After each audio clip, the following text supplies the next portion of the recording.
இன்னைக்கு ரெசிபி புதினா சட்னி. இப்போ ரெசிபிக்கு போகலாம்.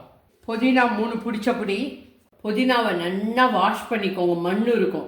ஃபேன் காற்றுல ஒரு துணியை போட்டு காய வச்சுக்கோங்க. மாய்ச்சர் இருக்கக்கூடாது. மாய்ச்சர் இருந்ததுன்னா பங்கஸ் வந்துடும். 1 டீஸ்பூன் கடலப்பருப்பு, 1 டீஸ்பூன் உளுத்தம்பருப்பு, 1 டீஸ்பூன் உப்பு, ஒரு பெரிய வெங்காயம் ஒன்று எடுத்து வச்சுட்டுருக்கேன், இஞ்சி ஒரு 1/2 இன்ச், 3 பச்சை மிளகாய், ரீஃபைண்ட் ஆயில், பூண்டு வேணால் பூண்டு போட்டுக்கலாம். நான் பூண்டு போட்டுக்கல. நான் எலுமிச்சை பழம் பூஞ்சிக்க போகிறேன். கொஞ்சோண்டு பெருங்காயம் போட போகிறேன். அவ்வளோதான். புளி சேர்த்துக்க போகிறதில்ல. புதினா தொகையில் ஆரம்பம். 2 டீஸ்பூன் ஆயில், கடலப்பருப்பு 1 டீஸ்பூன், உளுத்தம்பருப்பு 1 டீஸ்பூன்,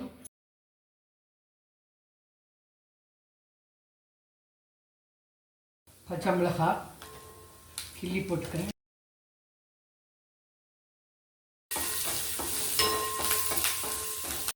வெங்காயத்தை போட்டுக்கிறேன், இஞ்சி நல்லா பச்சை வாசனை போட்டோம்.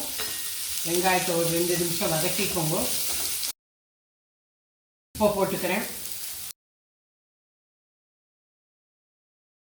சும்மா ஒரு சிட்டிகை பெருங்காயம். புதினாவை போட்டுக்கிறேன். 1 நிமிஷம் பரட்டிக்கோங்க. பச்சை கலர் மாறக்கூடாது. இன்னொரு கை போட்டுக்கிறேன்.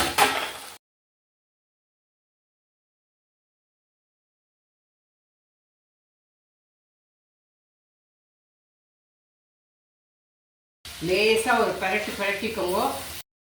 சுருங்கி எடுத்து பாருங்க. கேஸை மீடியமில் வச்சுக்கோங்க. சுருண்டு எடுத்து பாருங்க. நான் எவ்வளோ போட்டேன் எவ்வளோ ஆயிடுச்சு பாருங்க. கேஸ் ஆஃப் பண்ணிடுறேன். போகிறோம். கேஸ் ஆஃப் பண்ணிட்டேன். இதை தண்ணி ஊற்றி தான் அரைச்சிக்க போகிறேன். 3 days வரைக்கும் யூஸ் பண்ணுங்க. அதுக்கு மேலே யூஸ் பண்ண வேண்டாம். இது சப்பாத்தி, தோசை, இட்லி எல்லாத்துக்கும் செம காம்பினேஷன். இது வெறும் சாதத்தில் போட்டுன்னு பசஞ்சுன்னு சாப்பிட்லாம். 2 டேபிள் ஸ்பூன் தண்ணி விட்டு அரைச்சிக்கோங்க. இந்த மாதிரி பழுமூணாக அரைச்சிக்கோங்க. இந்த மாதிரி தொகையில் கெட்டியாக அரைச்சிக்கோங்க. அரை மூடி எலுமிச்சம்பழம் பூஞ்சிருக்கேன், ஊற்றிக்கிறேன். புளிக்கு பதிலாக எலுமிச்சம்பழத்தை பூஞ்சின்றது. இந்த மாதிரி அரைச்சிக்கோங்க.